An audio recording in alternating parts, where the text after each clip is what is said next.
Hello, everybody, and welcome in to episode 79 of the Dorton and Doetkott Bay podcast. I am Lucas Dorton. Now, ladies and gentlemen, both of these beautiful, dashing, handsome men that are on this show have both been on the podcast at one point or another, joining me as a co host. But today, we are getting the dream team, three of us all together to create a great show, talking some NHL mid-season predictions, awards, headlines, wide, and a few other things too, potentially. So without further ado, I'm going to introduce to the man on my left. I don't know where he is on your guys' screen. Austin Schmidt, our resident Nashville Predators fan. Austin, how are we doing on this fantastic Monday night? I am happy to be here. Cannot wait to dive in. I'm happy to hear you're ecstatic. That's good to hear. And the man below me on my screen with the Maverick hockey hat, looking fantastic and dashing, the one, the only, Mr. Tyler Rogers. Tyler, how are we doing, good sir? It's fantastic. It's 70 degrees out, and we're about to talk some puck, best sport in the world. Yeah, 70 where you are. 70 where you are. We do not have that same luxury, but very warm today for January, and I'm not complaining. I'm not complaining. But anywho, so we're going to dive into it, folks. We have a few different topics. Like I mentioned, this is about the halfway point here in the NHL season. We have the All-Star break up right around the corner here. So we're going to be chatting about some surprises, disappointments in the first half, a little standings overview, and some other topics as well too. So I'm just going to go through the standings. We're going to start right there. And we'll go division by division. We're not going to give an each team analysis. Just going to go through it. Let me know your thoughts. Starting in the Atlantic Division, no surprise there. Boston Bruins out on top with 71 points. The Panthers not too far behind them at 66. Lightning, Maple Leafs 59, 58. Red Wings 57. And then the three sellers with Buffalo, Montreal, and Ottawa in that order. No surprise here. Boston kind of towards the top of the division, with a little bit of the passing of the torch with the captaincy there too. So Tyler, I'm going to start with you.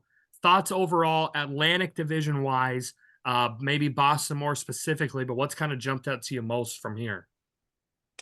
Yeah, I mean, I definitely would say the Boston Bruins. I mean, they're definitely for real. I mean, it feels like every year we kind of question, like, all right, is this the year they maybe regress? Uh, with Krejci gone, Bergeron gone, you think, okay, maybe this is the year, but no, they still got pasta. The goaltending has been fantastic, and Boston is definitely for real, and always have been. The Florida Panthers, I really have been impressed because I mean Bob is playing great, and just that the whole entire team. I mean, I'd possibly argue the Florida Panthers are, I think, maybe the favorites in the East. To be honest with you, it's kind of a flip flop from last year, being the last team in. But I think those two are perfect for the top of the Atlantic Division. Austin, what's your thoughts on that? Yeah, just going off of Tyler here, I think Florida, in my preseason predictions, I had them, I think, towards the bottom based off of what we saw at the end of last year. They got in because the Penguins couldn't get it done in Chicago. That's the only reason they got in. And so my thought was, they're the Cinderella team in the playoffs, and they got to the cup somehow, and then that was squashed right away. This year they've been outstanding. I think what's jumped out to me is how well Bob has played in net. We saw him in the playoffs, and he was like the Bob of old, right? And I think somehow he has carried that into this year. They're only giving up 2.5 goals a game. So goaltending wise, they're one of the best. in terms of goals allowed. So I think that has really been a key to their success thus far. Can Bob keep it going? If he gets injured, does that change? I don't know. But as of right now, they've been outstanding. Boston, I wasn't surprised. I think you questioned it a little bit in the beginning, with them losing the captain, and some other changes that way. But really, I think they're where they're supposed to be. The one that jumps out to me definitely is Toronto. Um, they should be better. Yep. With the stars that they have and the changes that they made, goaltending has been an issue, obviously, and I don't think they really addressed it. It doesn't help that Joseph Wool has been on the IR, for quite some time, because when he came in, he kind of helped resurge. But they've been a disappointment for me in the Atlantic. It's just sitting at fourth, they're still there, but I had them, I think, winning the conference or winning the division. So kind of jumps to me. Now Tampa sitting at third in the division is a little different compared to years past, the Tampa teams of the past. Obviously, this is a little bit older of a Tampa team. I mean, they still have their guys that are doing their things. Obviously, we'll dive into like the Art, Ross and Hart and stuff soon to talk about those. But Lightning, they started off a little. The goaltending wasn't great when Vasilevsky came back. He was struggling for a little bit, trying to get back into that form. They've hit a little bit of a stride now and are picking things up. Tampa's second half of the year, is this a Tampa team that we think, maybe they make a move at the deadline and they make a deep playoff cup run? Or is this, is this like what we're going to see last year, first round exit, early playoff exit? What do we think as far as Tampa goes? Austin, if you want to start with that. Yeah, I think, in the beginning, Tampa knew they're going to be without Andre Vasilevsky for at least 2 months. And I said to you, all they have to do is just keep their head above water and sit in that third to fourth spot in the division. And they did. And now they're sitting at third. They're the number one power play in the league right now.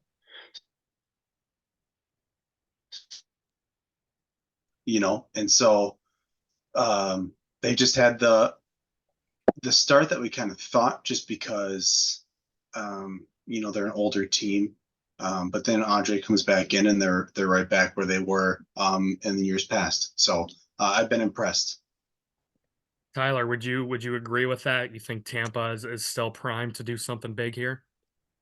I mean, I wouldn't say something big, because they're going to be playing the Florida Panthers most likely in the first round. So that could be very tough, but kind of expected. Kind of, right in the playoffs, right in that third spot. I would kind of, my guess would have been in the beginning of the season.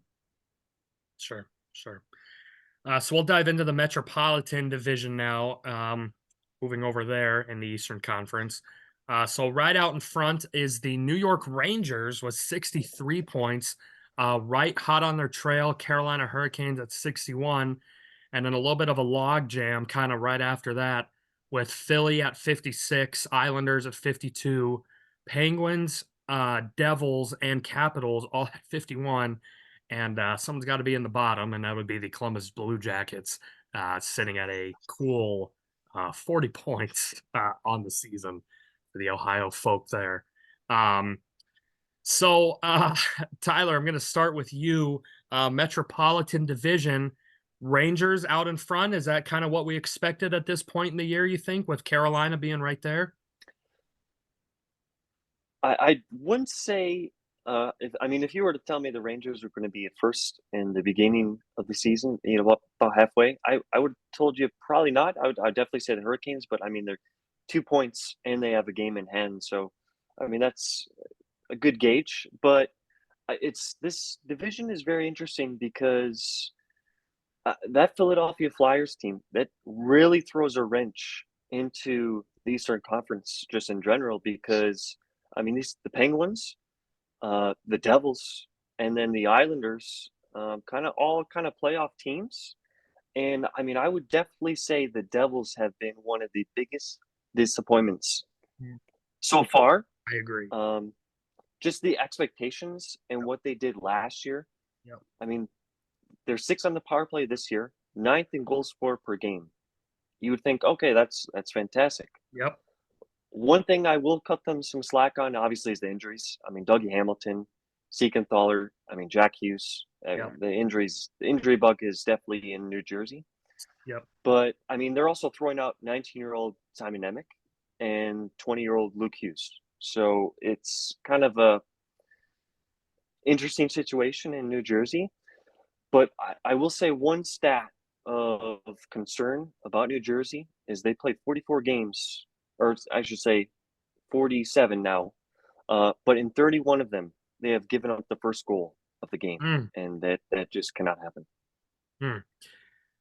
That's sounds pretty similar to my Colorado Avalanche. I can't tell you how many times this year we have given up the first goal, found a way to win. We've been winning, but we'll dive into that anyways. But yeah, I agree 100% though. The Devils, yeah, big disappointment so far. You obviously mentioned the injury bug, and that never helps. -7 for their goal differential right now, which certainly is not a key to winning any games. Washington Capitals -31, -31 for their goal differential. That is not great. Austin, Metropolitan Division, what jumps out to you? Yeah, I mean, since we're talking about them, definitely the Devils. Yeah. They, I think they got caught thinking that goaltending wasn't going to be an issue this year, but because they're giving up 3.5 goals a game. I mean, yeah, they're scoring, but they have to score more than the other team to win, right? That's the point of the game. Correct. And right now they're just not doing that. And so I think they got caught thinking Vitek Vanacek and Akira Schmidt were the answer because they did get them so far in the playoffs and the regular seasons they had last year.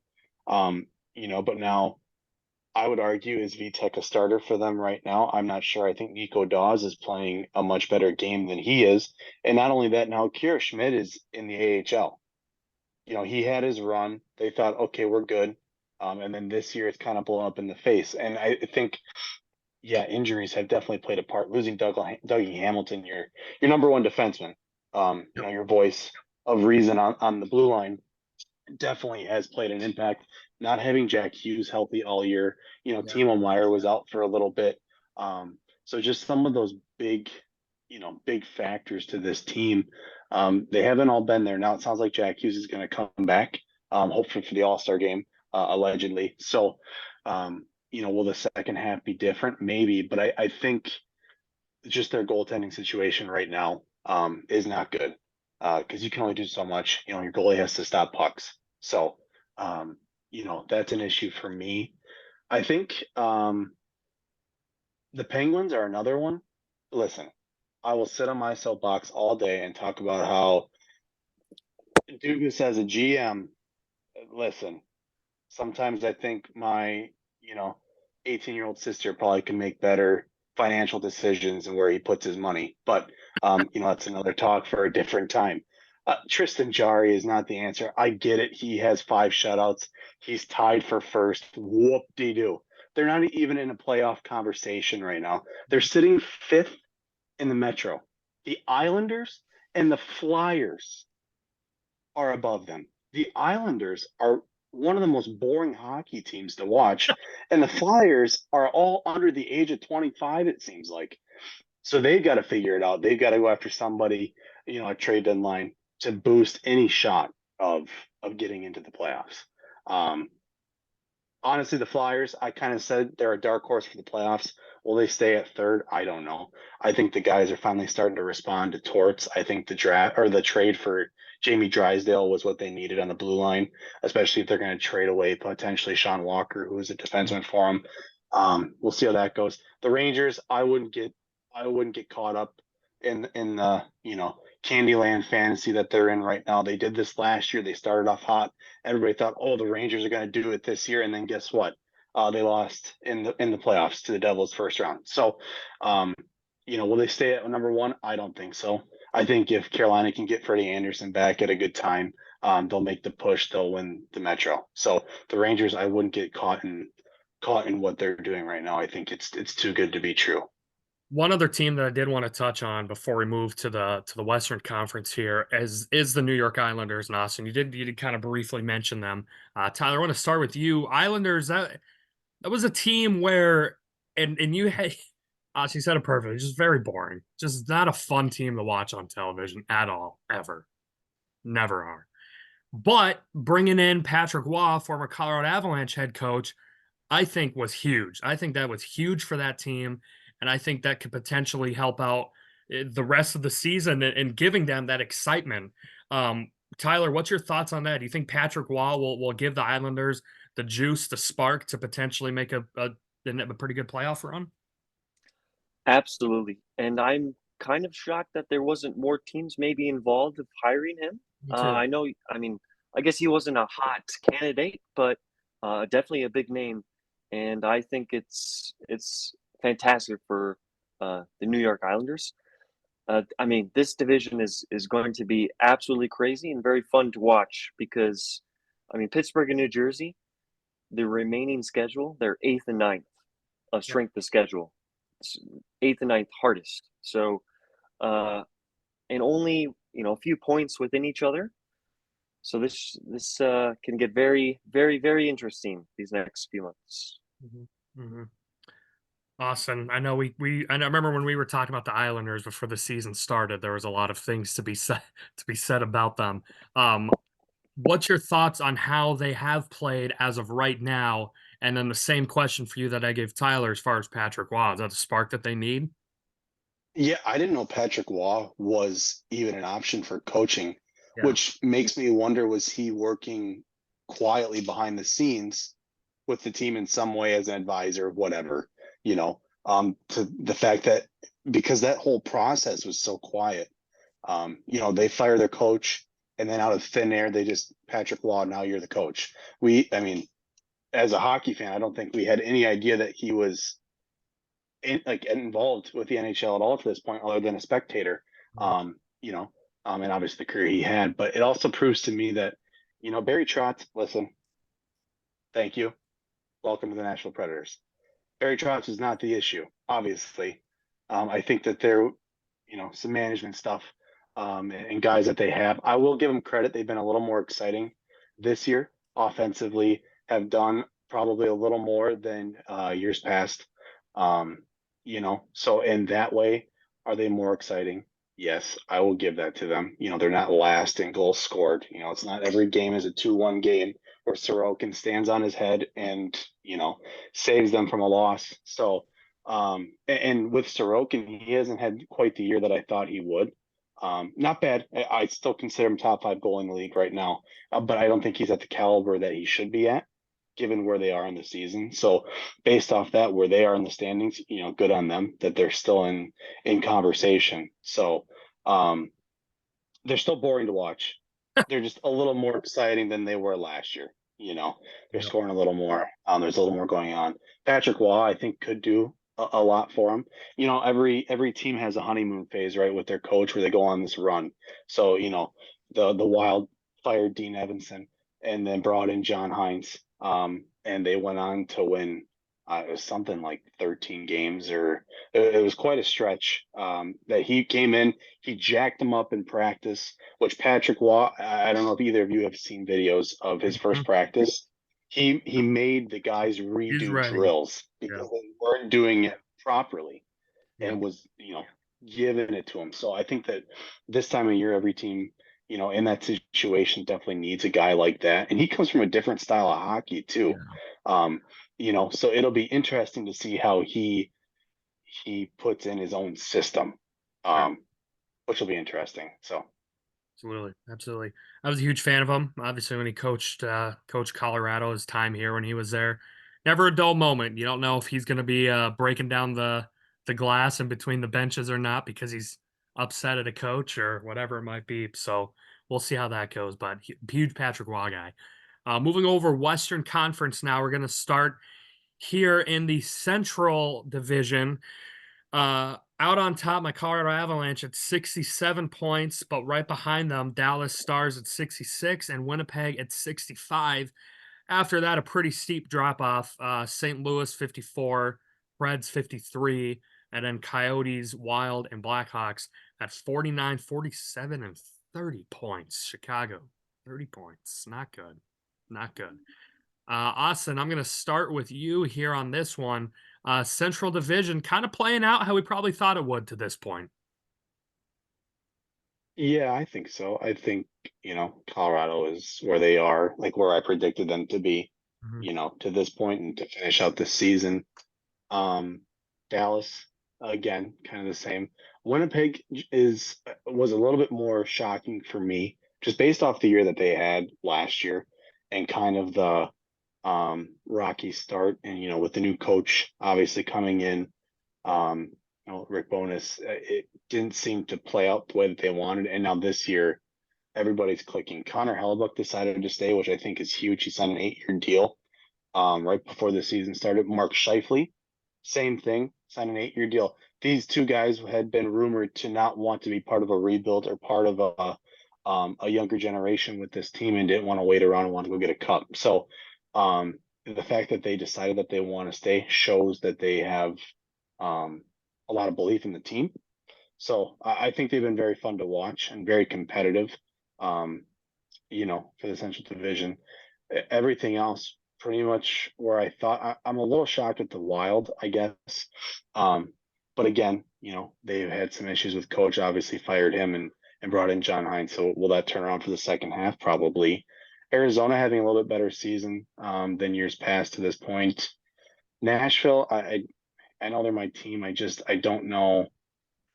I don't know. We picked up a point tonight, so we're at 54, but we're kind of teetering on that wild card spot. I think we have a shot to make it. I think if we're in that position, Trotz already said he's going to bring in guys to support and get what we need to make the push. I think they got a shot. I think having talked to the GM personally, he even said that where the team is now is much better than where he thought they would be to this point. And Andrew Brunette has done a great job behind the bench, starting to implement his system. So they've been very fun to watch compared to years past. Just kind of a wait and see. And then St. Louis, I think, by the end of the season, probably flip-flopped with the Wild. You Yeah. know, I think they'll be towards the bottom. Chicago, they're nowhere near Right. ready for anything. And this is kind of what we expected Yep. of Chicago. So I'd say right now it's kind of playing out the way we thought. You're not here for first, folks. Insider information, boots on the ground, talking to NHL GMs. Get it here first on the Dorton and Doetkott Debate podcast. Thank you for that, Austin. Tyler, I'm assuming probably similar thoughts as far as the Central Division goes, kind of playing out how we thought. Winnipeg, though, why do you think they've kind of been flying under the radar a little bit and winning some ball games here? I mean, definitely goaltending. Like, it's kind of been kind of the theme, I guess, kind of, throughout the podcast and everything. I mean, goaltending, it's been absolutely fantastic. Give the GM a lot of credit. Signing Hellebuck. I mean, he was like, okay, where is he going to go? Where is he going to get traded? He signs here. It's everyone's bought in. It's absolutely fantastic. The arena now is bumping. I'm pretty sure it's been sold out. Pretty much all year, which is fantastic because newer kind of expansion team, not really, but I know the city of Winnipeg, it's kind of like kind of sketchy, but sketchy of bringing in fans and revenue and everything. But I guess the top three is pretty much how we kind of expected. Probably Avs, Stars, Jets, right in that order. Probably everyone had, and 11 points from third to fourth in that division. So that was pretty much expected. I mean, I guess Arizona as well. We kind of expected kind of a bump up right around 500, a nice sixth place. But the Blues have been kind of surprising to me a bit, playing well.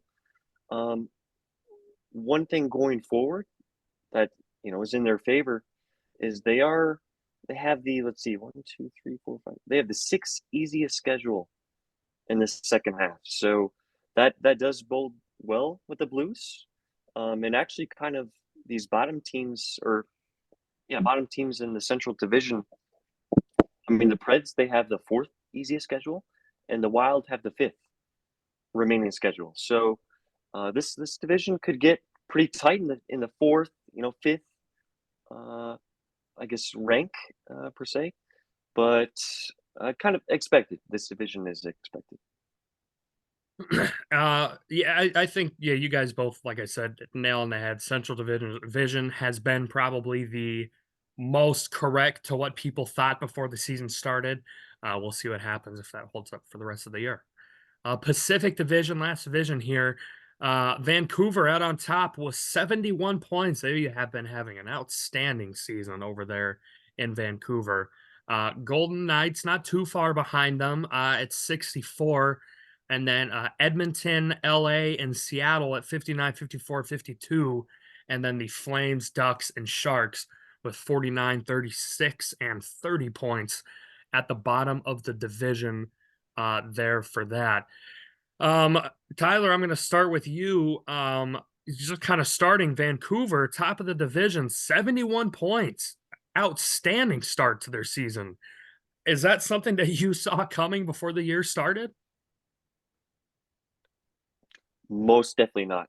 But what is the theme? Goaltending. Demko is playing fantastic.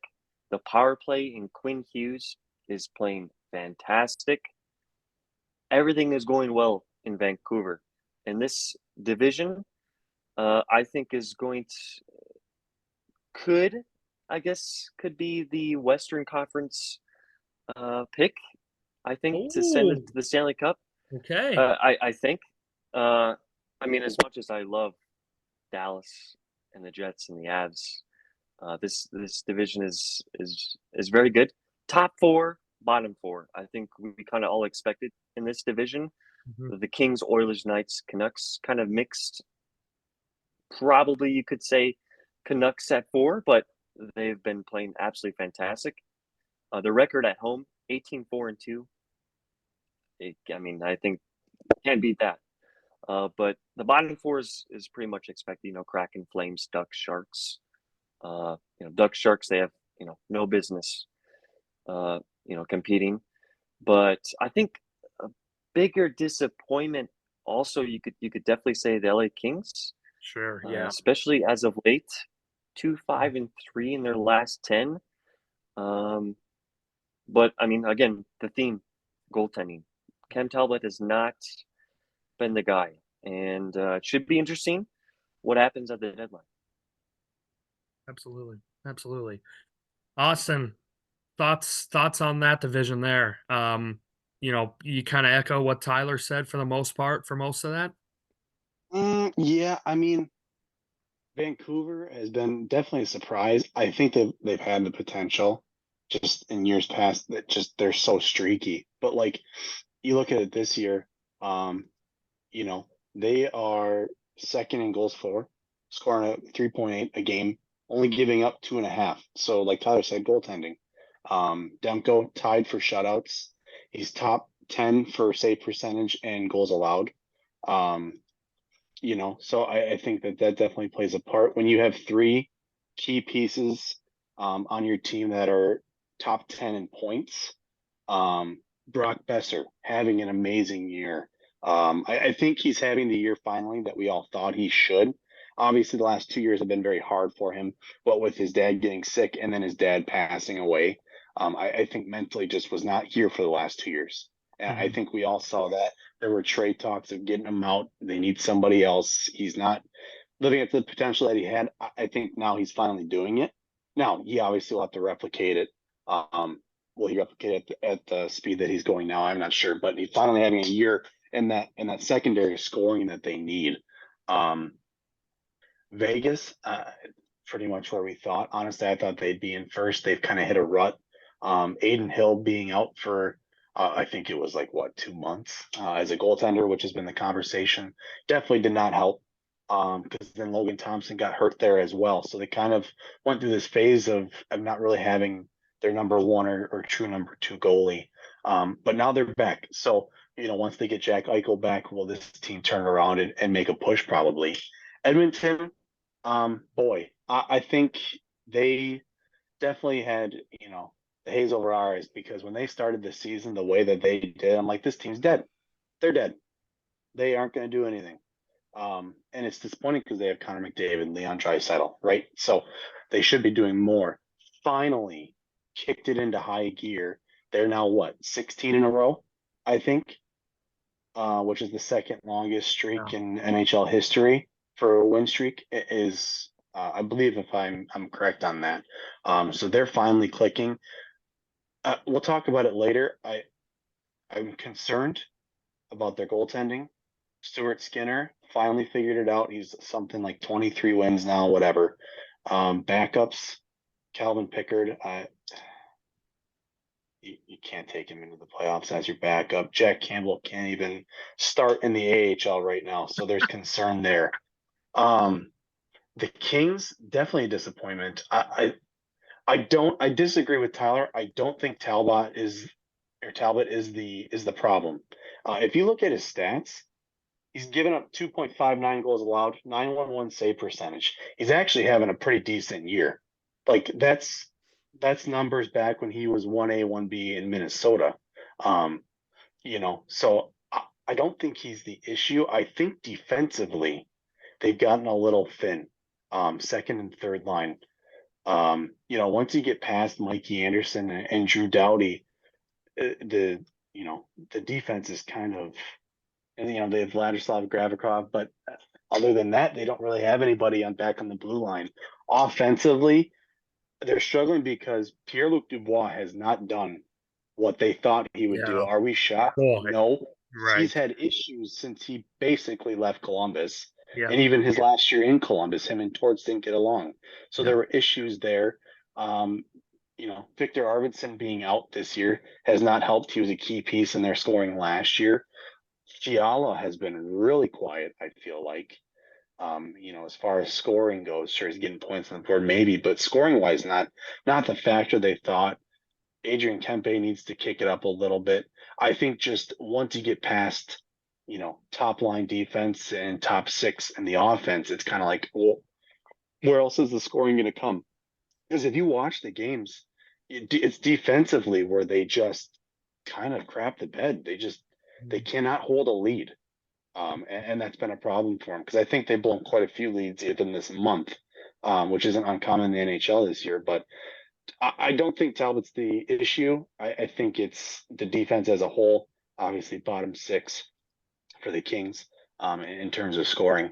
So will they get somebody at the deadline to make the push? Does the coach need to go? I know the GM said he's safe, but you can only, stay in this rut for so long. So I'm not sure. I know they're talking extension talks with coach, but at this point, I think that needs to be put on hold just to see what he can do.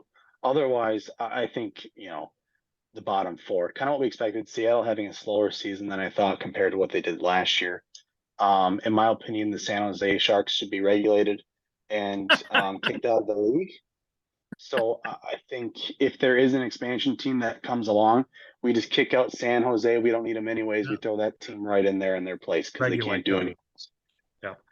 I think it should be World Juniors rules. Sorry. We bring up an AHL team that's doing better than they are, and then now they're, number 8 in the Pacific. So just awful organization. I don't understand what they're doing. They haven't set themselves up for the future in any way. Sure, they got a prospect or two, but whoop-de-doo. You're sitting bottom of the Pacific, and you're probably going to sit there for years to come.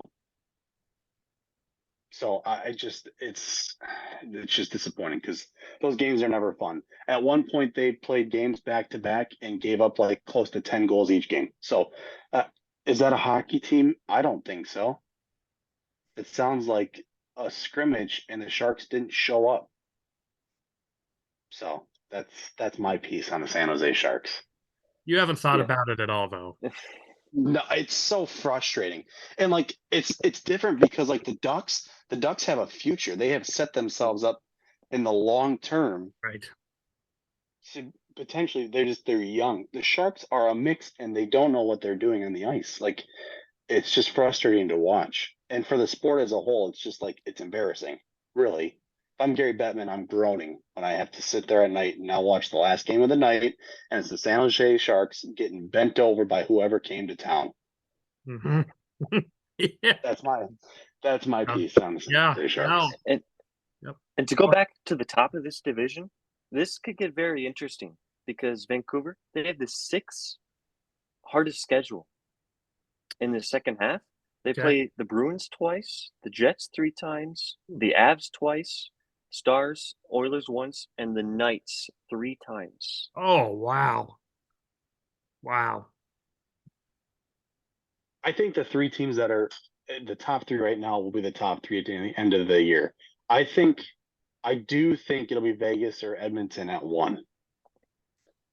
Okay. That's my thought. And Vancouver will sit right in there. I think if they can get past those Goliaths in the Central and some other teams, and they could easily win this division, make a run. And Yep. if you remember bubble year, I believe they were in the Western Conference Final.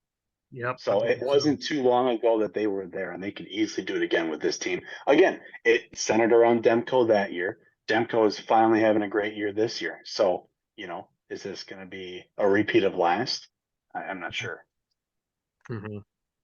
Yeah. Yeah. We'll see, though. A lot of interesting hockey to be played for the rest of the year, though. 6 hardest schedule. That is insane. That is nuts. Yeah. Well, that's where they say where you're made from. See how we do against the dogs. Dogs of the NHL. We'll see how that goes.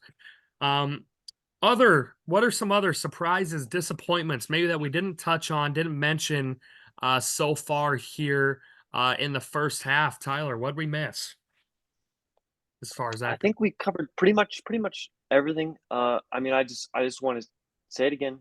Let's give the Bruins their flowers. Mhm. Losing Krejci, Bergeron, maybe the year of the regression. They have not skipped a beat. They're tied first in the NHL in points, second in goal differential. Pasta doing pasta things, third in the NHL in points. Pasta is, and the bees are rolling, and they should just be given their flowers, honestly. Austin? Did we really think the Bruins are going to have a down year? No, but I wouldn't say down year, but like first in the NHL in points. I mean, I think that might have been a stretch, but I mean they've been fantastic. 31 9-9 is they've looked amazing. Agreed. And I guess I'm not surprised. Yeah, they lost Bergeron. Is that a big loss? Yes. I Yeah. will not deny that fact and sit here and say losing a captain of how many years Yep. is going to make an impact. I think it going to Marchand, which interesting. I think McAvoy should have gotten a look at least long term. But I think just passing it off to a guy that has also been there for as long as he has been a voice, it definitely has helped. I think, again, apart from losing Bergeron, Krejci, yeah, you could say that. I think they have enough secondary scoring to boost that. So Krejci really isn't that much of a loss. They were doing this last year. And then what did they do? They beefed up at the trade deadline. They brought in Hathaway, Orlov, some guys like that. Bertuzzi was a big one.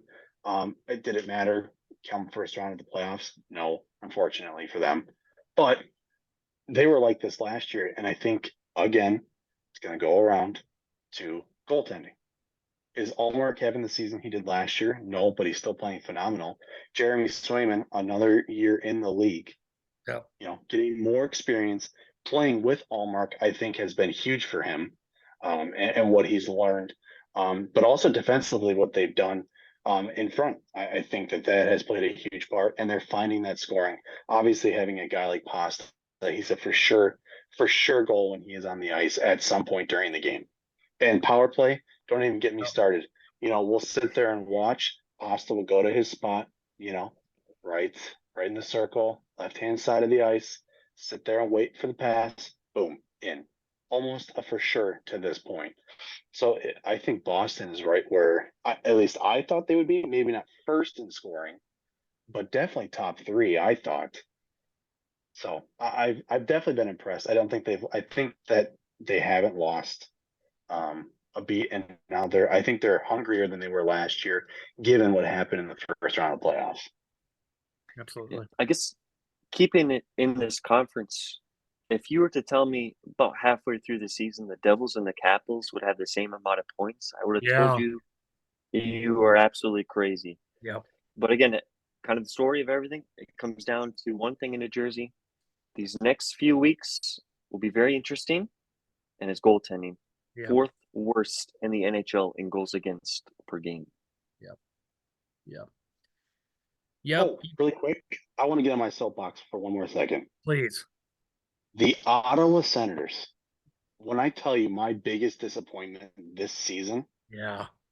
it is Ottawa. I had them finishing third because on paper, they looked great. Scoring and defense was at least average, which, if your scoring is on the higher side, I think it is and should be and could be, then that can kind of hide a little bit. Goaltending, I thought Korpisalo was going to have a better year. Is that a reflection of who's in front of him and what's going on? Possibly. I think that there's definitely room to grow. Anton Forsberg has luckily kind of come in and helped a little bit. They brought in Matt Sogard, so now they're kind of playing, ring around the rosy with their goalies. But this team on paper at the beginning of the year should have been not bottom of the Atlantic. So I think that that's frustrating as somebody who had high hopes for them. The Montreal Canadiens are better than they are. Yeah. I can tell you Nick Suzuki and Cole Caulfield, and that's about it for that team. Yeah. Ottawa, Timmy Stu, Brady Tkachuk, Drake Batherson, Claude Giroux, Vladimir Tarasenko came in on a 1-year deal. Mm-hmm. It's so disappointing. I'm just very disappointed in where they are at to this point. I know they fired their coach. Will turn around, maybe. At this point, I would just sell. Mm-hmm. So we'll see what they do at the trade deadline. But anyways, I just want to talk about that really quick. Biggest disappointment for me this season is the Ottawa Senators, for sure. Absolutely. We'll see how they finish out. They figure things out. I have my money on it right now. I would say probably not. But whole second half of the season, we'll see what happens. So we'll move on to one specific player who made quite the NHL wavelengths before the season started as being the potential next great one. You heard of the Wayne Gretzky's, you've heard of the Connor McDavids. Now we have the Connor Bedards, folks. He was out to an absolutely electric start to the season. 15 goals, 18 assists, good for 33 points. And then a broken jaw sidelines him for about 6 to 8 weeks. Obviously, that sucks. That sucks a lot. Anytime, and not just hockey, in any sport, when you have somebody with that much hype coming up behind them, coming into the league that is league notice, but not just in that league, people who don't even follow hockey. I heard him talking about this Chicago Blackhawks pick. And that's unheard of. So that really means how big of a deal this guy was. Came in, started balling, broken jaw. That sucks big time. Austin, I want to start with you. Connor Bedard, just touch on him. He's been living up. In the games he's played so far, has been living up to it. What do you think? I think we knew he was going to be great. Like, we watched him in the World Juniors. We watched highlights of him for the last how many years? In the Canadian Hockey Leagues. I think we knew he was going to be special. Connor McDavid, I think that's yet to be seen. What McDavid is doing, we should just appreciate and celebrate right now, because we'll probably never see a player like that ever again. I think he's our Wayne Gretzky, of our generation. So let's enjoy that. But I thought the expectations were maybe a little too high. Everybody said he was going to be a 70 to 80 point player in his rookie year. Was it possible the rate he was going? Possibly. But my concern, and I preached this to both of you, was nobody was accounting for him getting injured. Not a single person that I heard talking about his projections of what he should have this season was followed by if he stays healthy for a whole season. It's his first year in the league with the big boys. Yeah. You're telling me something isn't going to happen, and sure enough, goes across the blue line, reaches to get the puck, and a guy comes in on a clean hit with his shoulder to play the puck, breaks his jaw. And just like that, now he's sitting out for 8 weeks. So, that sucks because he's been very exciting from the moment, of his first game puck drop against Sidney Crosby, where the ref, told him good luck and enjoy it. I thought that was awesome. That was I cool. think that the ref realized how special this kid is going to be for this league. And he was exciting. Like, I could care less about the Chicago Blackhawks, but if I knew Bedard was going to play, I was probably going to turn it on and watch and see what he did tonight. And it's funny because he's been out for 3 weeks. He's still number 1 in points for Yeah. rookies. He's still 4 points ahead of Brock Faber of the Wild for points. He is still 2 goals ahead of Marco Rossi for goals. Obviously, assists has dropped down. He's tied 3rd now, but overall points wise, he's still 4 points ahead of everybody else in the rookie class. So it shows you what he was doing. Had he not been injured, was he a 70 to 80 point player? Probably. Could he go on an absolute tear the last, whenever he comes back? Maybe. But I think he has been awesome to watch. He's been great for the game. Like you said, people who haven't been watching hockey or know hockey know who he is. So it's definitely drawn eyes to the sport as a whole, which, for us is good because we can keep talking about it then. Yep. Tyler, I would assume you probably agree with all of that. I mean, just unfortunate, obviously, the injury that he did have with how much buzz he was bringing to the sport. Um, Great start coming back from the injury. Do you see him picking up right where he left off? I mean, I don't see how you cannot say yes, he's going to keep doing what he's doing. I guess the biggest thing that, I kind of took away was, I mean, he's obviously the real deal. Yeah. Whoever maybe question that, whatever, but I think, seeing him and we know, all right, 100%, yeah, he's going to be the real deal. And I guess the only thing I maybe was like, kind of whatever. I mean, he's a smaller guy. I think the first game he got thrown around, he's pretty good. But I mean, he's 18 years old. Like he's only going to grow. And I mean, his shot is absolutely insane. Look at what Austin Matthews is doing. Not saying he's Austin Matthews, but just the goals type of player that can, the demanding of goals is just ridiculous. Absolutely.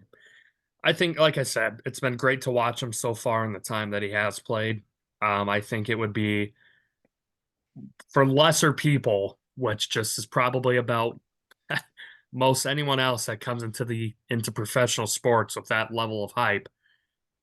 A lot of times we see him fizzle out. It is not easy. It is not easy. And nonetheless, like you mentioned, Tyler, 18 years old. 18 years old. And what an He amazing just became a kid, legal too. driver a couple years ago. Exactly. I mean, just the poise in which he's handled everything has been out as just unbelievable to me. I mean, talk about what he's doing on the ice is great stuff. He's been doing great stuff. Me personally, I think what's been even more impressive to see is how he's handled it all. I mean, I think any of us, anyone else in the world, you have this much level of hype, pressure, people talking about you that never talked about you before is being the next one. Boy, I know I couldn't handle it. I'd be shocked if most anyone else could either. He's 18 years old and doing all of this as if he's been a 10-year vet.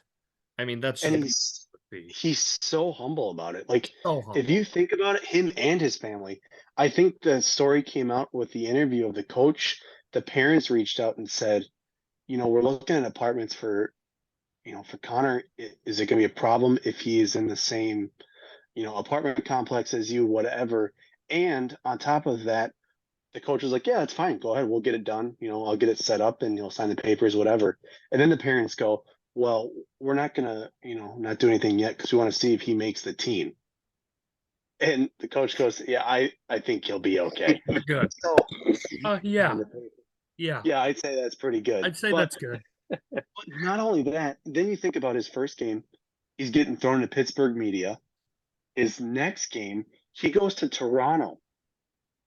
if I'm not mistaken, it was in Toronto. He's already getting introduced to Toronto media, which, if we know anything, probably one of the worst media bases in the North America because of just the how aggressive they are, Oh and they yeah, are not so forgiving. blunt. They Yep. they are the equivalent to Philly fans. Mhm. Honestly, that's what their media is, and that was his second game of the year. Or one of the first few games of the year for him, and he handled that beautifully. So I think what he has shown so far, how he's handled it.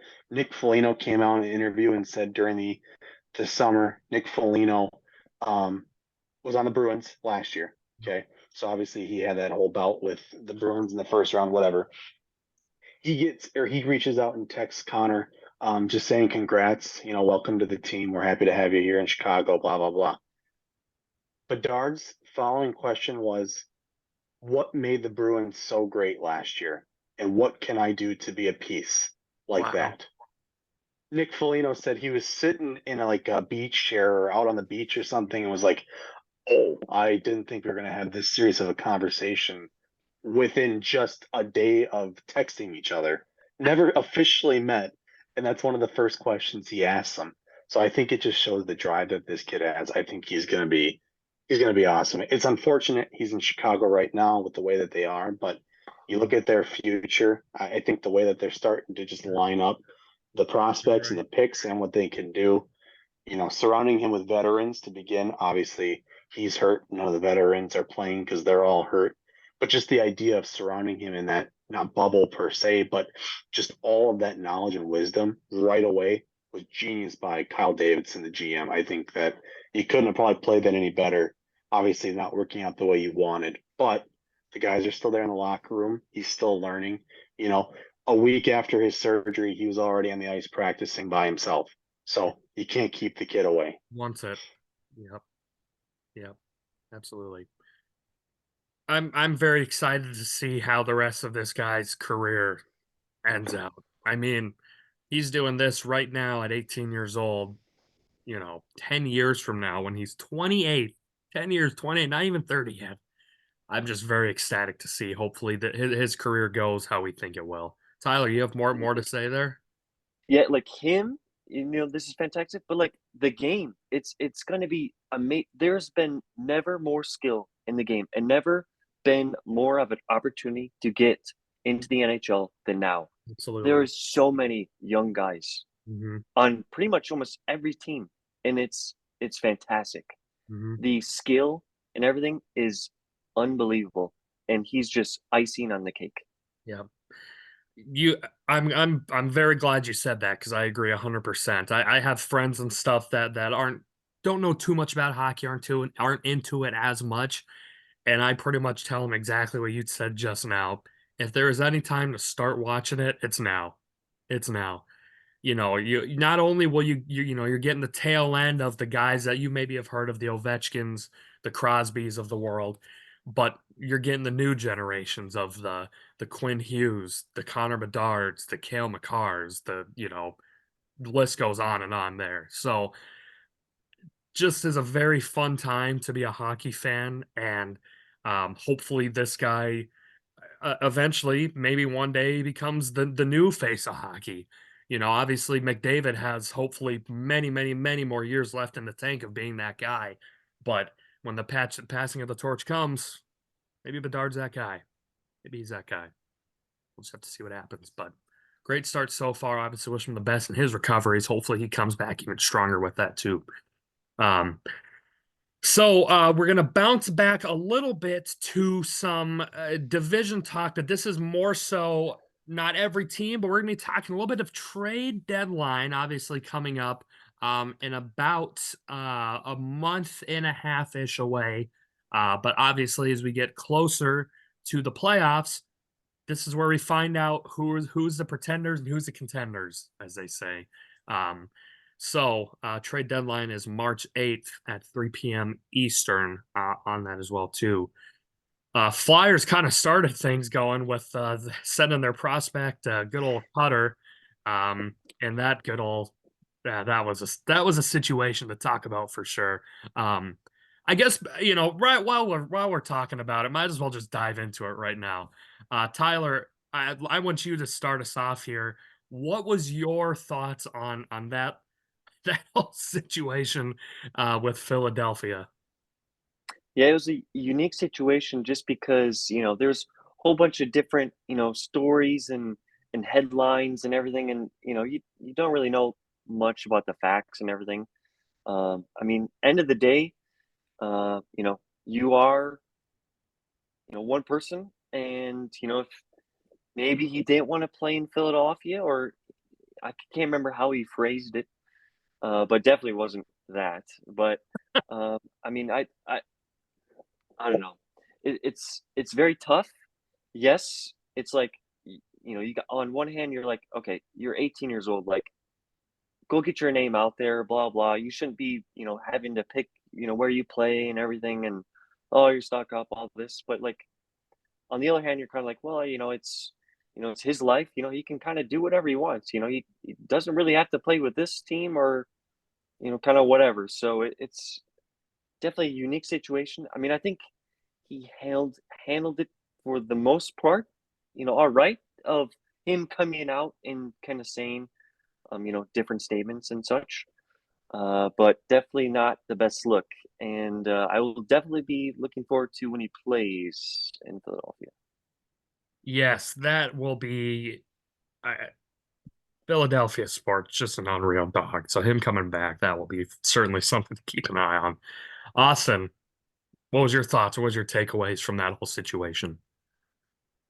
I loved it. I think this was kind of spicy for hockey. Like, Yeah. I'm not all for the drama in sports, but this situation, we take a few things from it. Cutter did not handle this properly, in my opinion. I get it. You don't want to play for an organization, and that's just fine. I listen. I understand that. Would I want to go play for the Flyers at the time that he was deciding all this? Probably not, given Mhm. the last 2 years that they've had. And that's what he even said in a statement. Like it was things of the last 2 years that he had seen that he didn't want to be a part of. It wasn't Torts, wasn't anybody like that. It was more so what he wanted, which is fine. The issue becomes when reports are coming out saying that he avoided them at all costs, the Flyers management, that is, at all costs at the World Juniors. They tried to meet up with him, they set up meetings with him, blah, blah, blah. And he didn't come to a single one. He completely ghosted them. Could you have handled that differently? Yes. I think this would have been a much different situation if all that wasn't coming out that he avoided. Like if he had met with them, talked with them, and just expressed that, oh, look, I don't want to play for you. I'm sorry you spent your draft pick on me. Pretty high draft pick too. Um, but I don't want to play for your organization. Then I think this whole conversation changes completely. But I Yeah. think the way that he handled it did not make anything better. I obviously not worthy of death threats No. or anything like Never. that. It never is that okay. No. So was he deserving of that? No. The I think one of my most favorite moments in sports is finally sports media getting called out. John Tortorella, head coach of the Flyers. If we could run this clip, boy, would I be running it because it is awesome, and I think it sheds a light on how far sports media guys or women will go for an article. So an article comes out that Kevin Hayes, a former player of the Philadelphia Flyers, was basically talking to Cutter behind the scenes saying, don't go to Philly, don't go to Philly, don't go to Philly. Kevin Hayes never once told Cutter, allegedly to not go play for Philly. He wasn't even involved in the conversations. Kevin Hayes is playing in St. Louis. He doesn't care about what happens in Philly anymore. Philly means a lot to him. Philly went through him when his brother died. Philly was there during all of that. He probably has a lot of love and respect for Philly. Mhm. Obviously, when Torts came to power, they butted heads on how they wanted to play hockey, and that happens. Yeah. Torts has a history of that with certain guys. And then Pierre-Luc Dubois did not do that, did not get along. Paul Maurice and Patrick Laine did not get along in Winnipeg. It happens in sports. to go so far to say that a guy who's not even playing in the organization anymore even cares about the organization at this point because they're in the middle of a season is wild to me. So Torts calls out the reporter that was putting this all out, that was causing Kevin all of this extra drama that he didn't need, that he wasn't even a part of. These death threats to Kevin Hayes and his family. Obviously, none of that is okay ever. It Right. all started from this article. So Torts asked the media room, is the guy who wrote that article in this room? Guy eagerly says, yep, that's me. He should have known to probably not do that to John Tortorella if you've watched any interviews with him ever in his time as a hockey coach. Completely rips him to shreds, talking about how just because you think you have the right source doesn't mean that it's actually right. Okay. So he goes into this big speech, gets all fired up, basically belittles and berates this reporter, rightfully so. Reporter had no business doing that sort of article. Now we go back to 2 nights ago. The Flyers play, I can't remember the result of that game, whatever. He goes to the interview room. Guy asks a question. He's like, are you the guy that wrote that article? Did I already do this whole thing with you? Guy goes, yep, we've already done that. Schwartz goes, all right, I'm not answering any of your questions.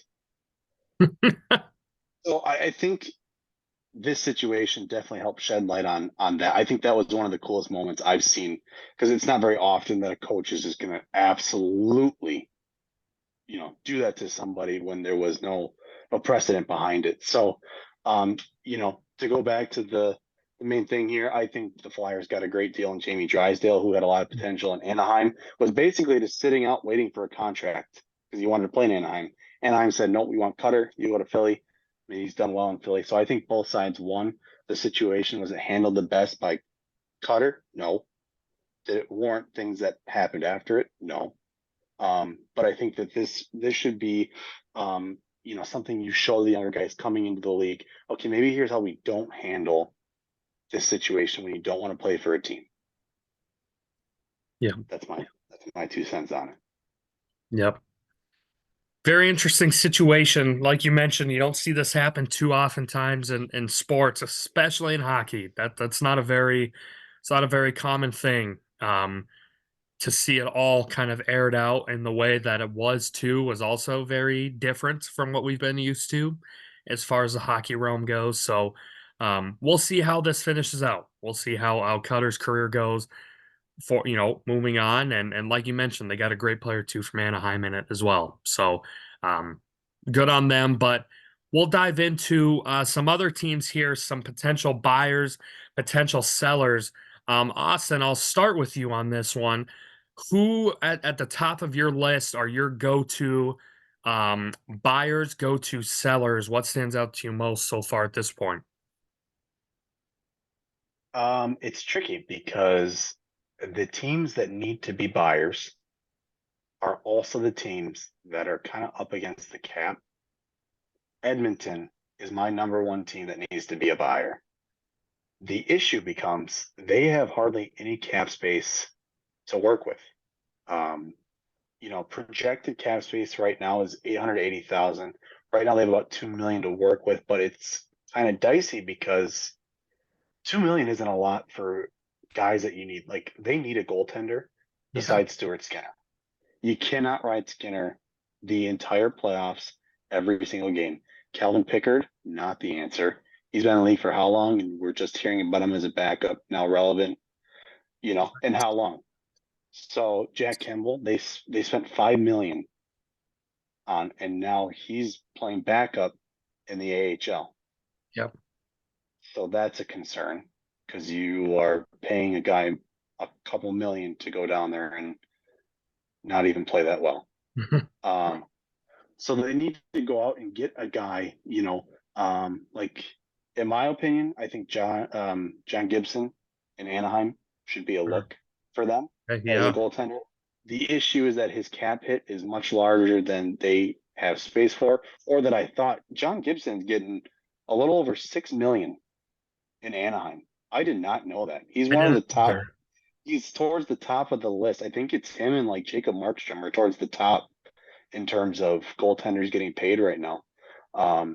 So his cap is a little hard, but that means that then they have to go for a backup. Listen, Kevin Lankinen is open for business as a backup in Nashville.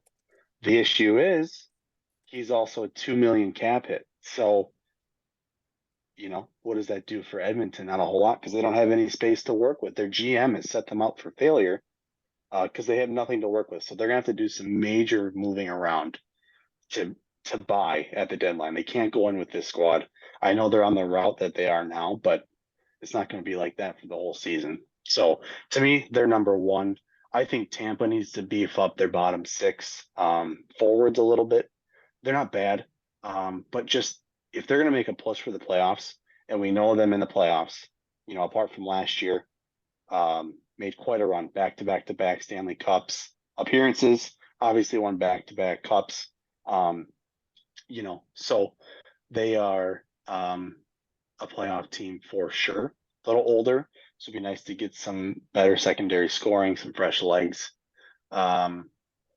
You could argue Vancouver could be a buyer. The issue is they have hardly any cap space at all, worse than Edmonton. Toronto needs to do something as well. They're a buyer, but they don't have any cap space either, really. So some of those teams that are kind of sitting in that third or fourth spot in their divisions that are going to make a push at some point need to buy. In the Central Division, you could look at Winnipeg maybe getting some secondary scoring. They don't have a lot to work with. Dallas, I think Dallas is fine. Honestly, they don't have any cap space to buy anyways, but Right. I think they can go into the playoffs with the squad that they have now. As long as Ottinger is healthy, you got to hope Wedgwood stays healthy as backup and plays well. But even then, they have Matt Murray down in the AHL, not Matt Murray of old, not the mistake that again Kyle Dubas made, and shot a shot in the dark, and eventually lost his job in Toronto. Not that Matt Murray, okay, the one that they're still paying $4 million to in Toronto as he's on LTIR. Kyle Dubas did that, so Penguins fans get ready for long tenure of disappointment. Anyways, speaking of, Penguins need to go out and buy something. I'll tell you what, Dubas is good with money. He can work it around whatever.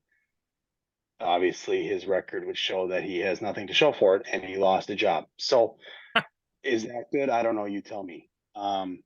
They need to go out and buy. They don't have much cap space to work with. So I think just some of these teams that are bubble teams that could easily make a push and get into the playoffs, they need to go out and buy. As far as sellers go, Ottawa needs to sell. Yeah. San Jose, nobody probably. I think Mario Ferrero is one guy that's being talked about, but other than that, nobody wants anybody in San Jose. Right. So they can't even sell because nobody wants them. I think some of those bottom teams will probably sit. I think unless the deal is just right and they can get a lot of draft capital for it. Calgary is an interesting one. I think we're going to see a lot of trades center around the Calgary Flames. In that, the Calgary will be shipping out. Yep. I think after the trade deadline, Noah Hannafin on defense will be gone, and Elias Lindholm. Yep. As centerman, I think he's been pretty hot on the trade market in terms of phone calls. So I think Calgary will be a center of business for a lot of buyers. And that's good for Calgary because they're not in a position to win, in the next couple of years. So that's a team to me that if you're going to get capital and sell now. Yep. When it's too late. You got a new head coach, just do it now and get that over with. Yeah, obviously, and they don't want to make the mistake when they did with Johnny Gaudreau. Obviously, when that whole situation happened with losing him for nothing, basically, when he went to Columbus and not getting anything for him, when signs were pointing towards likely probably is not going to resign here, try and get something for him. And then obviously they did trade Matthew Tkachuk 2022, and they got something for him there. So one, you got something, one, you didn't. Obviously, with Noah Hannafin and Lindholm, as you mentioned, two pretty decent guys that many NHL teams would love to have, and it would be a shame to lose them. But you got Matthew Tkachuk trade. You know who they got in that trade from Florida? Remind me. Jonathan Huberdeau. That's Jonathan right. Huberdeau set the record for the Florida Panthers franchise, I believe, in assists. That sounds right. The following year, so he gets traded to Calgary. He has a 60-point differential the wrong way. Yeah. I think he had 111 or 112 points in Florida, okay? The year before. Goes to Yep. Calgary. I believe he ends in the 50s. It's tied for fourth, or it is fourth, for the worst point differential a player has ever had in the league. Wow. Getting benched last year. Where has he been this year? I think Huberdeau also on the way out. Yep. So interesting that terrible contract. horrible Yeah. contract. And I think that it was, again, they thought he was going to do what he did. Florida was a different situation where he was playing. They don't get anything for Johnny Gaudreau. They trade for Huberdeau with Matty Tkachuk. Boy, was that a mistake. So did they get anything in return from the two key players on that team, in years past? No. So now is the time to just say, all right, we screwed up. Let's reset. Yep. Yep. Tyler, you've been waiting so patiently down there. I'm sure you have so much to chat about as far as trade deadlines, buyers, sellers. What are some things that stand out to you team wise? Who's a buyer? Who's a seller? What are some names you think that could be shopped? Yeah, it should be interesting. Kind of what I guess starting in the West should be interesting what the Knights do. Usually they've been pretty active before the trade deadline. Barbashev last season. I mean, not blockbuster trades or anything, but just nice, solid pieces. I'm very excited to see who gets, one of those solid pieces that it, kind of follows under the radar, and it's like, okay, that's absolutely fantastic. No players that really come to mind in general. It should be interesting if Fleury gets dealt by the Wild. Um, Possibly last season. I mean, how can you say that this might be his last season? The way he's been playing, it's been absolutely fantastic in the saves. But I'm in Colorado. yes. This Jake Gensel stuff, I do not buy in the buzz. Why? I just yes, let's maybe get something for him, but like it just doesn't make any sense. You trade for Erik Karlsson, and the season Sid is having is absolutely ridiculous, and you don't want that to go to waste. So why are we, possibly trading Jake Gensel? It's just going to piss off Sid, to be honest with you. Yeah.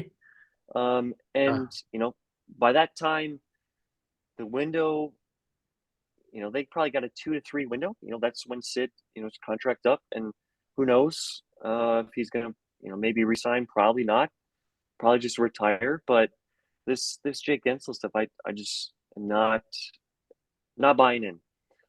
It should be very interesting what the Devils do, especially the goaltending. I mean, is it 5 points with them and the Flyers, who are in third in the division? Mm-hmm. I believe they're going to be buyers, especially with injuries and everything. So it should be very, very, very interesting next couple of weeks. Trade deadline is always very Thoughts. exciting. Tyler, since you brought it up with Jake Gensel, don't you think that could be? To me, it kind of sounds like a Johnny Gaudreau situation since we brought it up, because I'm not sure where they're going to get the cap space to get him. Depending on what he does, what they do at the deadline, whatever. So you run the risk of, and he's unrestricted. So it's not like you own his rights. The Penguins. I say, his rights for you because you say you're a fan. So, thank you, Darius Butler, of our team having 5 different teams. I have 2. So Jake Gensel could easily just walk in and you get nothing from him. And maybe he wants to re-sign in Pittsburgh, but maybe he doesn't like the direction it's going and wants to get his money, so he's going to go somewhere else. So wouldn't you, in that situation, want to at least deal him for? I mean, at least you can at least get some promising prospects, some decent draft capital, probably a starter. Like the return, I feel like, is worth more than the potential of letting him walk. And then you're looking at it and saying, oh, it should have been like Johnny Gaudreau. We should have at least gotten something for him. Is Johnny Gaudreau having a good season? No. So is that a great analogy? Not At necessarily, the time, but the though. idea. Yep. Yeah, at the time. Right. What isn't going good for the Pens in this situation is Jake Gensel is coming off a very, very team friendly deal, and he's going to want to get paid. I mean, he's won 2 Stanley Cups, so it's definitely very tough. Very tough decision for Dubas to figure out. Yeah. Do you think he stays next year at this time? Is he on the team? I mean, I think so. It's so. I want to say, oh yeah, just sign a 2 or 3 year deal, and let's have another run. But I mean, does he really want that? He's high 20s, and he's not going to probably get a nice big chunk of big contract, in 2 to 3 years. So might as well get paid now. So, I mean, it should be very interesting what happens. Hope for the best for the Pens and Sid, but we shall see. I'm going to drop a name for Jake Gensel and just think about this for a second. At the trade deadline, let's say he gets dealt. They have the prospects, the draft capital, and the money potentially to do it due to team-friendly deals for long term. New Jersey Devils.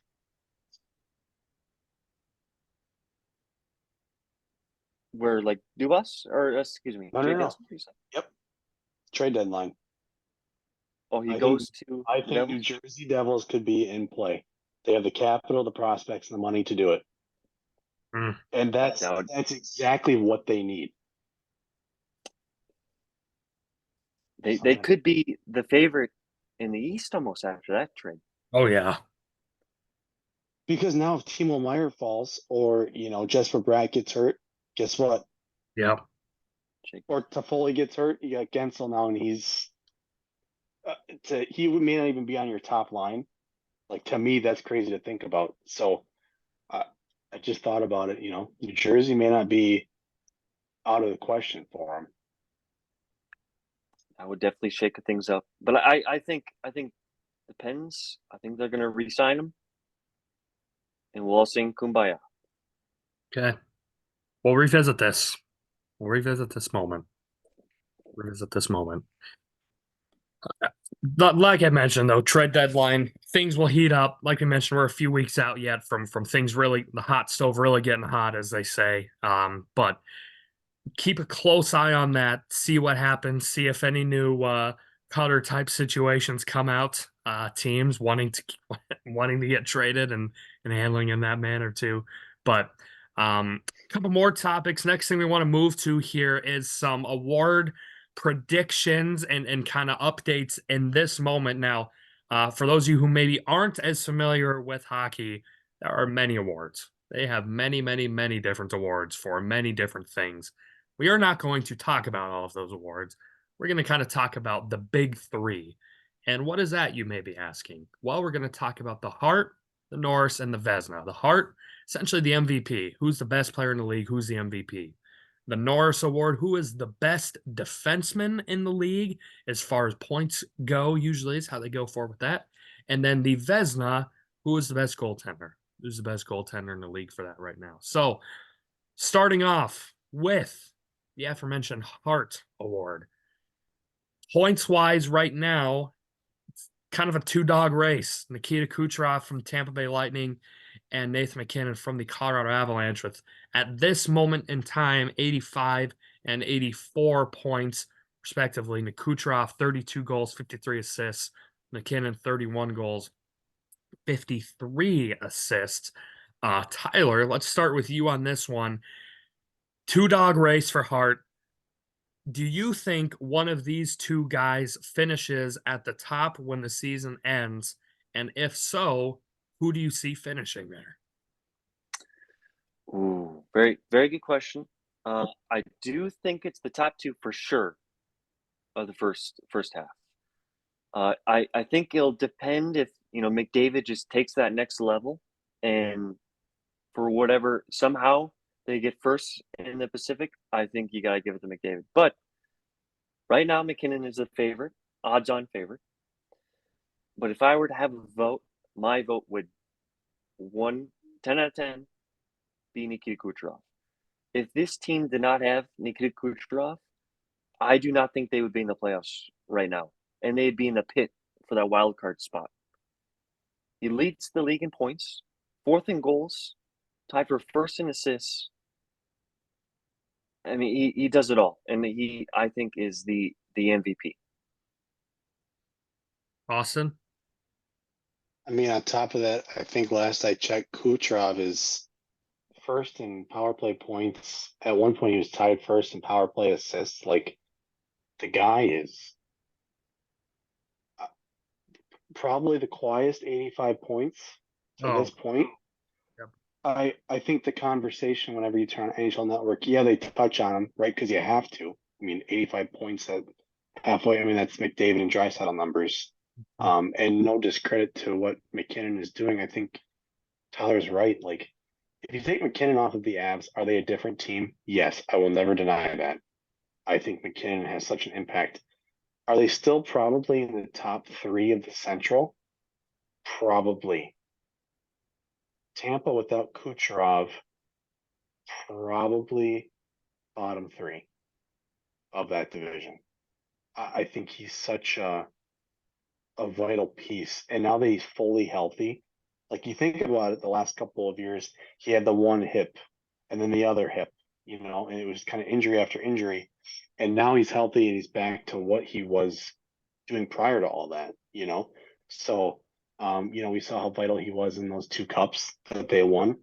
So I think right now, you know what? I will never say no until he proves me otherwise. I've got McDavid. I Okay. think he is going to push because they have to. You know what I mean? Like, Yeah. they only have so much time in Edmonton. Draisaitl has 2 more years. I believe McDavid has 3. He's got 1 more year than Draisaitl. They've got it at some point. They have to get there. They have to get a cup. So I think this is the year they could do it based on how the West is kind of going right now, the resurgence they're having. I think McDavid takes it at the end of the day. But if I don't have to pick McDavid, I would probably take Kucherov as well. Obviously, being the admittedly biased Colorado Avalanche fan, McKinnon has finished second, I believe, a couple times to McDavid. So a lot of times, sometimes we see in sports is we see the voter fatigue. That's the classic, guy wins an award a bunch of times. We don't want to vote for him anymore. Probably is deserving. We're going to go with someone else. I could see that benefiting in McKinnon's favor, with him usually being the runner-up a couple times to the McDavid Hearts that he has got, and being, oh, maybe it's McKinnon's turn. Fun fact for you though, folks, here. Nikita Kucherov and Nathan McKinnon are both on pace for 140 points. It would be the first time multiple players have done so in a season since 95-96, where Lemieux and Yager both did it, and the first time non-teammates have since 92-93, with Lemieux, LaFontaine, and Oates did it as well too. So pretty historical season for a couple guys. Usually it's always right. It's always McDavid. It's always McDavid that's right up there, hovering around that 140 point mark. So to have 2 people, and honestly, Austin, like you mentioned it, until McDavid shows he can't do it, you can't count him out either. So very well it could be 3 players, that can get right up there in that 140 point mark, by the end of the season, which is pretty nutty for sure. Yeah, I'm excited to see how it goes for both of them. I will say this: I agree 100% with Kucherov in Tampa. I think if he's not there, you know, Stamkos isn't putting the team on his back anymore. He's not doing that. So you're probably right. They're probably a bottom team. I don't know that the Avs are a top 3 team with McKinnon. I do think there would be a big drop off. I think Mikko In the Central, you don't think they'd be top 3? In the Central, yeah. Yes. That's what I was saying. Okay. Not in the Yeah. West. Yeah. No, in the West would be Okay. way different. In the Gotcha. Central, Yeah. they're still a top 3 team. Right. Yep. I agree. I agree with that. Yeah. Yep. Okay. Thought you meant the conference, but No. They take a big dip. right. Yeah. So we'll see. I think with some ineptness that we've had in scoring when it has come to our bottom couple lines, mainly obviously with Landeskog being out the last 2 years has been a large hit to that. And losing Kadri right after we won the Stanley Cup, also a massive hit as well too to our production. McKinnon, Rantanen, Makar have been our bread and butter, and after that, I mean, Logan O'Connor's had a good year, but Jonathan Drouin's had a good year. Colton's played good. Take McKinnon out of the picture, though, man. You're putting a lot of it on Mikko, and he had a very quiet 50-some goals last year. Very, very quiet 50-some goals. So it can be done, but Nathan, I think is how we roll. I think is how we roll, but we'll see what happens. It'll be a fun ending to that, and we'll see what happens. Now we'll move over to the Norris, which, as I mentioned, is for the defenseman. So the defenseman award for that. Two guys I think really come to mind for me as far as that goes, and it's Quinn Hughes, Cale Makar. Austin, I'm going to start with you on this one. Where do we see this one finishing out here? I've never been happier. My preseason pick, in the podcast that we did was Quinn Hughes. Yep. I said, with him getting the captaincy, he was going to take a big step. And with the team that they have, he's a wonderful quarterback for the power play. Like their power play is as good as it is because he's, heading it up. So I think that has definitely helped. He's put his guys in great situations, and just offensively very gifted. I think his offensive awareness and his hockey IQ is top notch. I think the thing that nobody talks about though, just defensively, very solid. Yep. Like I believe both of his brothers came out and said both of them hate playing against Quinn, and it's because he's so methodical. Jack said in an interview, physically, he wouldn't want to face Luke Hughes between Luke and Quinn. But overall, it would be Quinn he wouldn't want to face because Quinn what's the word? He's just smarter. Calculated, very calculated with it all. Yeah. He's very methodical. That's the word I wanted to use. And what he does defensively, he is where he needs to be on the ice at certain spots, and he knows when to pick and when to push, and it's really showing out. And I think that what you see right now, with the top two, I think that's how it ends. I think Quinn takes it home because I think that this battle between Quinn and Cale is different from years past, because in years past it's all been about points, and we stressed that at the beginning. Points, always for defensemen, it seems, in the last couple of years. I think this will be the first year we see the top two guys, both offensively and defensively, elite, battling for that first spot. And either one, whether it's Cale that eventually takes over, or Quinn goes and even does probably more than what Carlson did last year, both are warranted for sure. They're both deserving. Yeah. So I think that this is how we see it now, is where it'll be at the end. I agree. Cale Makar has played 5 less games than Quinn Hughes too, so it's important to mention as well. Has 4 less points than Quinn Hughes. They both have the same amount of goals, both have 12 goals. Hughes 50 assists, Cale Makar 46 assists. But I agree 100% on the defensive side of things too. I think this year, those are both poster boys for two ways. They can play both at an extremely, extremely elite level. Again, goes back, young stars in the game. Boy, two outstanding, fun defensemen, NHL players to watch. What a time. Tyler, what are your thoughts? Where do you see the Norris finishing out? Easily, no question, Quinn Hughes. He could get hurt tomorrow, and he would still have my vote. That's how much I think he should be the Norris Trophy winner. He's tied for first, or excuse me, he's tied second in goals, leads the league in assists, leads all defensemen in plus minus. But Tyler, that's because he's on the power play and he's the QB. He leads the league for defensemen in even strength points by 8. Quinn Hughes easily has my vote.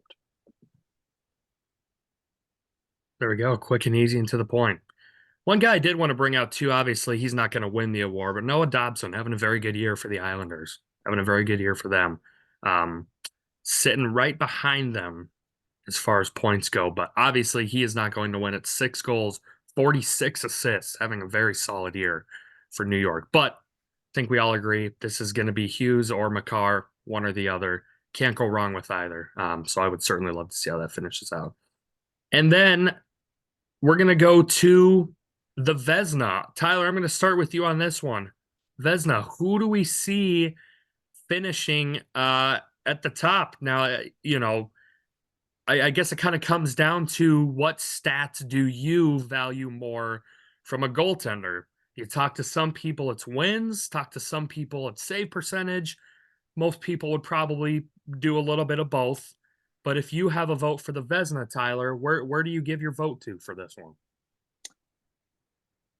Again, Connor Hellebuyck. I think he's having an unbelievable season. I don't think the Jets would be in the position they are if it was not worth, or if it's not because of Connor Hellebuyck. Mm-hmm. You do have to give credit to the GM for this. A lot of speculation of are we going to sell the traded Dubois? You got some nice pieces in that trade. They stepped up, paid Scheifele, and most importantly, paid Connor Hellebuyck. The stats wise, I mean, he's leading the league in save percentage. He's up there in goals against per game. And the Jets, they had that long streak of allowing 3 or less goals for a very long time. You got to give credit to Connor Hellebuyck. Yes, you could maybe argue, oh well, so, wins do matter and such, which that would be Georgiev for the Avs. But I mean, I don't know.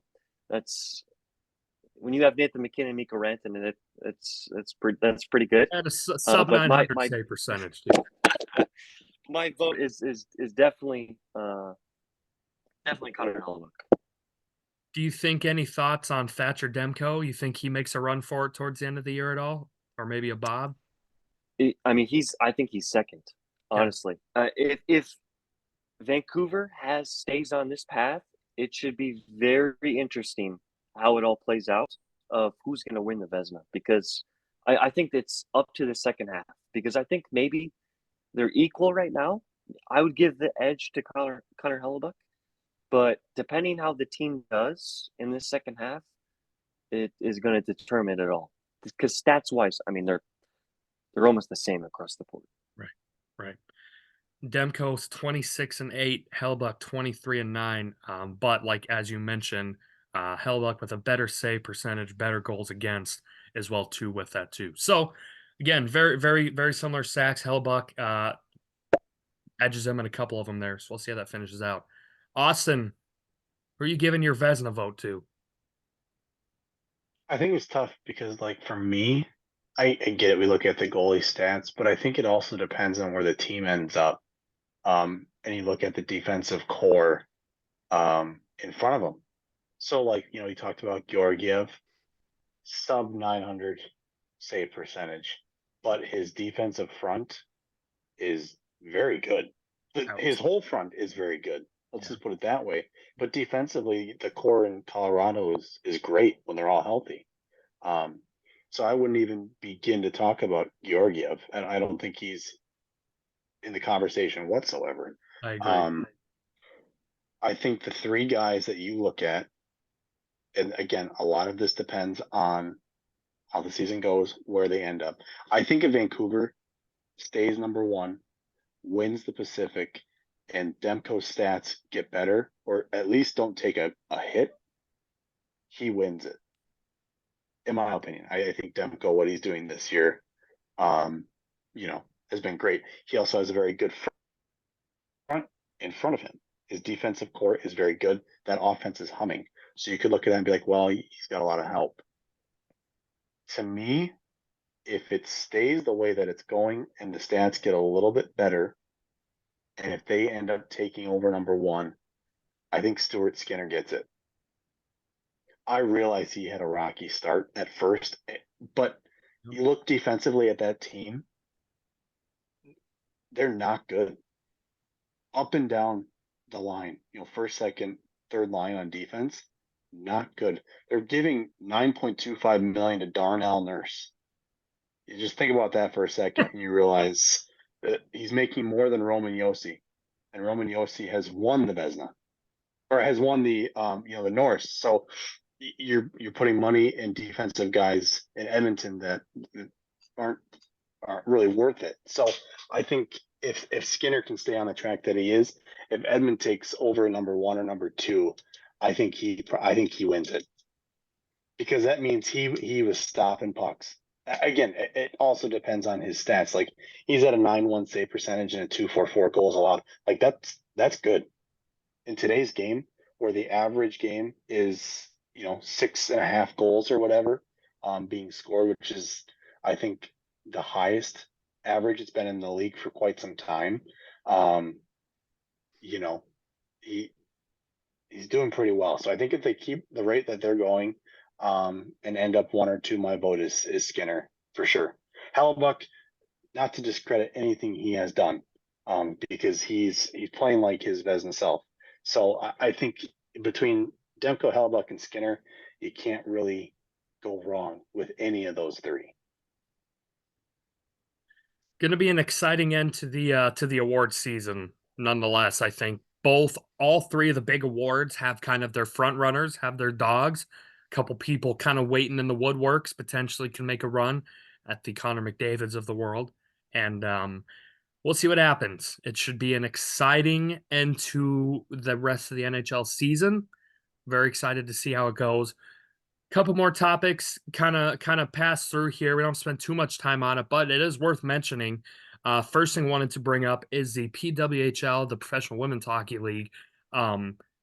Outstanding start that they've had. It has been really cool to see. The Ottawa home opener drew over 8,000 fans, and that set a record for professional women's hockey, a mark that was then only broken a few days later by Minnesota with a crowd over 13,000 fans.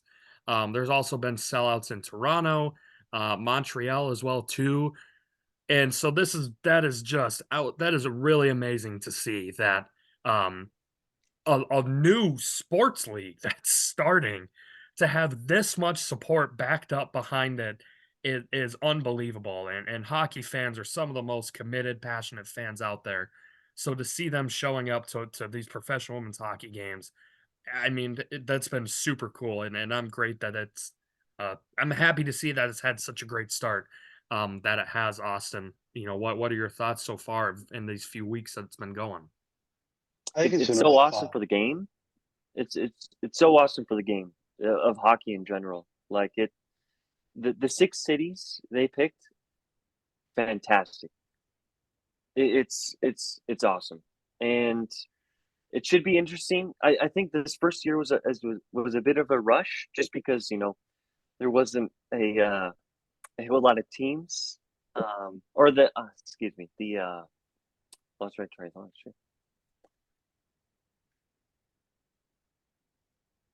Oh, the team names and such, and logos and everything. Right. Having the city names as everything. So it should be cool, this next season to see, the different names and logos and everything they come up with. Absolutely. Austin, what are your thoughts? I think it's been really fun. Like, I agree. Like, some of the outside stuff was rushed for sure. Like Tyler said, with the team names and stuff, like just the city. At the same time, I think this was like let's try it out kind of a year. Having 6 teams is interesting, but again, like you said, Tyler, they picked really good cities. I think the rules are kind of fun, like to the point where I'm kind of wondering if the NHL should do that. So, one of them, you can have a player go as many times in a shootout. So I think the other night, uh, Marie Philippe Pauline went like 4 out of the 6 times in the shootout, and ended up winning the shootout for her team. Um, if I'm not mistaken, they've adopted a 3-2-1 Yes. point rule. Yes. I Yes. think that really makes me wonder if NHL should go to that. So 3 points for a win in regulation, 2 points for a win in overtime, 1 point for a overtime loss or shootout loss. I, I'm curious your guys' thoughts, but when I learned that, I don't know why the NHL doesn't at least entertain it. Right. I like it. I think that's great, and I think what's kinda cool about it too is that was only announced to the public on the day before the season began too. So it was pretty much, "Oh, season starts, here you go. What are your thoughts?" No, I love it. I think it's great. I think it's great. Yeah, Tyler, what do you I think? It's fantastic. Again, for the game, it's so awesome, and for all these women as well. It's Yeah. absolutely fantastic and amazing for them to keep fighting and staying with it. It's been awesome. Yeah, Austin, I sorry if maybe if I missed it or not, but they mentioned the jailbreak rule too, which was I yes. thought was a I was just gonna bring this up. Go ahead. very intriguing rule that they have, which essentially is that if a team scores a shorthanded goal, they get to free their player from the penalty box. Boy, would Absolutely. that change things? Would that I change things? I love I that. think it's a great rule. If you score while the other team's on a power play, why shouldn't the power play just be done? I Yeah. agree. Yep. Yep. You have this advantage to score a goal. You couldn't do it. In fact, the other team who had the disadvantage scored the goal. Yeah, I think that's interesting. Yeah, that's super cool. Super cool. Anyways, I'm looking forward to seeing how this season goes. Hopefully they continue to have the success that they have been having as far as the attendance numbers and such. Obviously, year one, there's going to be things that they're going to want to change, things that they're going to want to fix. You're not going to get it. I mean, NHL doesn't have it right, and they've been over for 100 years, So every year there's going to be things to change. So I'll be very intrigued to see how that goes. But great start. Yeah. One other thing I guess is super Yeah. nice about the league as well is it's very accessible. I Yes. mean, everything is streamed on YouTube, so it's Oh wow. free to watch, which is even better. So, I mean, one of the best things that NHL did was that ESPN deal, having all the games in ESPN Plus. Fantastic, get more eyes on, and it's awesome for the game. Absolutely. Absolutely. Last topic I wanted to bring up here, expansion. Obviously, in NHL sports, expansion talks are something that is always kind of hinted at, and then it seems like the ball just gets rolling pretty quick. NHL has had a couple of expansion teams here, with Seattle and as well as the Vegas Golden Knights, obviously being the least recent of the two of those, having immediate success right away and have not relinquished that at all since they have become a team. And Seattle, obviously having a pretty tough first year, doing great year two, doing very great year two. So that's been very encouraging to see. Why not bring on another team? So there's obviously rumors, things that have been going on. Tyler, I guess what I want to ask first is what are your thoughts currently? Do you think the NHL should expand to another team? If so, where could you potentially see a team getting opened up in? Yeah, I think the expansion rules have really made it interesting and more, people willing to want to make a team and everything. I mean, look at the Golden Knights, what they have done. It's the first year. It's been fantastic, especially for the city. The first major sports team coming here and exceeding expectations and bringing a cup here, which is absolutely fantastic. Even Seattle, yeah, they had a first year was pretty rough, but second year upsetting the Avs in the playoffs. Yeah. I mean, couldn't ask for anything better. And Sorry the about that. rules of Yeah. picking, was it the sixth or fifth best guy on each team? Yeah. That's it's very nice. It's very team friendly, and should be very interesting. If the NHL decides where and when. Um, I'm not exactly sure on when they would bring the team officially in. I think maybe the closest would be 2 years from now. I'm not exactly sure, but um, I guess some rumblings have been, this a team in Utah, Yeah. obviously in Atlanta as well. Yeah. The Thrashers and everything. So it should be interesting to see where the next team would be. I think it's only if there's a market. I mean, there's a lot more smarter people than me, and if they think there's a market and money to be made, obviously they would um, make it happen. Austin, this is something we kind of mentioned the other day, talking about that a little bit with the expansion teams and such. Um, Same question goes for you. Is it good for the NHL to expand right now? And if so, where would you think would make the most sense for a new team to expand to? I don't think it's Atlanta. We already tried that. It didn't work. So why? I get it. They're entertaining offers, and it sounds pretty serious right now that it could be Atlanta. Why are we trying again? It didn't work. Let's go give it to a city who wants it and it's going to thrive. You look out west, the Knights, like Tyler said, in Mhm. 6 years they brought home a cup already. Yep. And even that first year, like that team was so important to the city. Like Tyler said, when you have a shooting like that, that Yeah. happens. The sniper Sports from can the bring people hotel. together. Yep. There is a wonderful documentary out on Amazon somewhere if you can find it for the Knights in that first year, and they go through how important the team was to the city during that time, and how many people showed up, and they all Fueled came that together run. as a Yeah. community, as a city, celebrated the Knights. Who, I mean, hey, first year went on a run, got into the cup. So awesome year as a sports fan for a city. Exactly what you need to get your mind off of the tragedy that just happened. During that year. So I think they are very important. Obviously, they've been awesome for the sport. Seattle, are they going to have the same luck? I guess it's too early to tell. Probably not the way that they're going. But we'll see. But it's done very well out there. They just had the Winter Classic between the Knights and the Kraken, and that went over really well. So it give us more eyes on hockey in that way.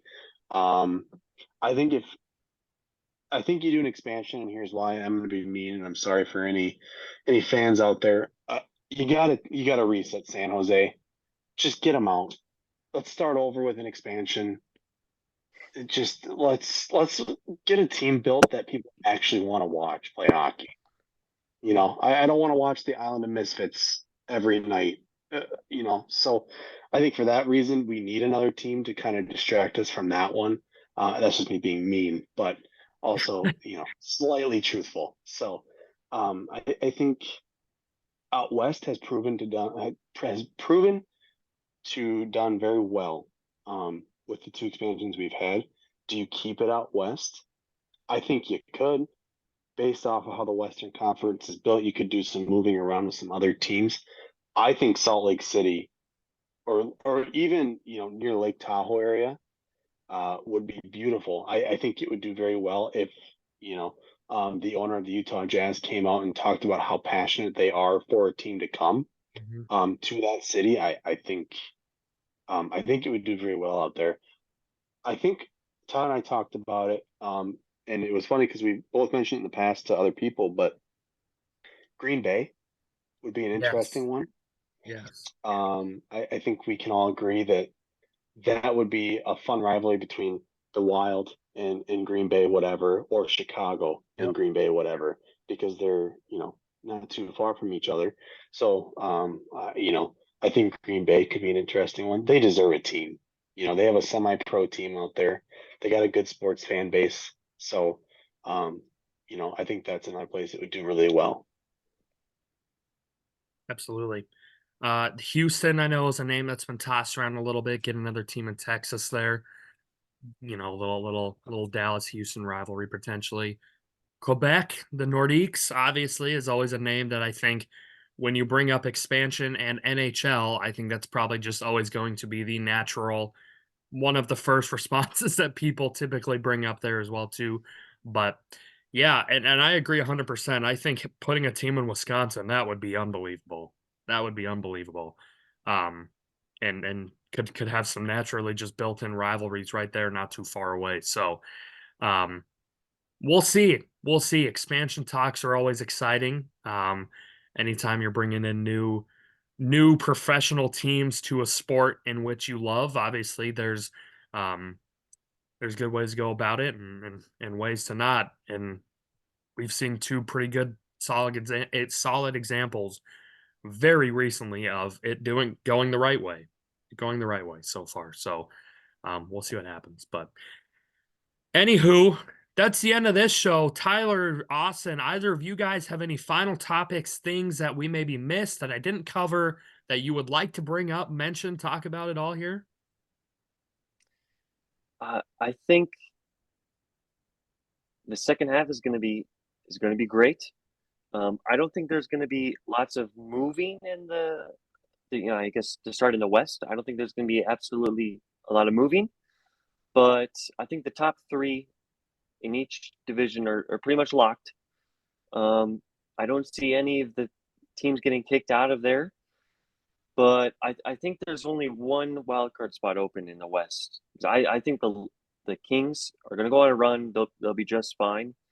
They're going to be locked in that first wild card spot, but that second one in the West it's going to be very interesting to see who picks that up. Austin, any closing thoughts? I think that's an excellent point.